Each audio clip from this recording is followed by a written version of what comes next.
ഈ Korean ഫുഡിനും Korean ഡ്രസ്സിനൊക്കെ ഭയങ്കര fans ഉള്ള ഒരു സമയമാണല്ലോ. അപ്പോൾ ഈ ഒരു വൈബൊന്നും ഇല്ലാത്ത ഞാനും ഒരു കൊറിയൻ ഷോപ്പിൽ കയറേണ്ടി വന്ന്. അതെങ്ങനെയെന്ന് വെച്ചാൽ സാഹചര്യങ്ങളുടെ സമ്മർദ്ദം. ലണ്ടനിലൂടെ കറങ്ങി നടന്നാണ്ട് ഫോണിലെ ചാർജ് തീർന്നു. അപ്പോൾ ഇനി ആ ഉള്ള സ്ഥലത്ത് നിന്ന് അടുത്ത സ്ഥലത്തേക്ക് നീങ്ങണം എന്നുണ്ടെങ്കിൽ റെയിൽവേ സ്റ്റേഷനിൽ ഫോൺ ടാപ്പ് ചെയ്തിട്ട് വേണം പോവാൻ.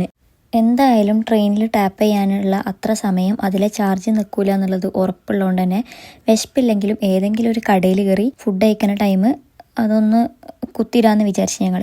അപ്പോൾ അതിലൂടെ നടക്കുമ്പോഴുള്ള ലക്ഷ്യം എന്താണെന്ന് വെച്ചാൽ നല്ല ഫുഡ് സ്പോട്ട് കിട്ടുക എന്നുള്ളതല്ല, ചാർജിങ് പ്ലഗ് ഉള്ള ഏതെങ്കിലും ഒരു ഷോപ്പ് കിട്ടുക എന്നുള്ളതാണ്. അങ്ങനെ അത് കണ്ടൊരു കടയിൽ പാഞ്ഞ് കയറിയപ്പോൾ അതൊരു കൊറിയൻ ഷോപ്പ്.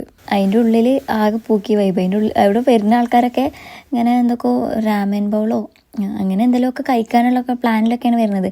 നമുക്ക് ഇതിനെക്കുറിച്ച് എല്ലാ തുമ്പ് വലവാല്. അവിടെ നിന്ന് ഇറങ്ങി ഞങ്ങൾ നേരെ പോയത് ഒരു ആർട്ട് ഗാലറിക്കാണ്.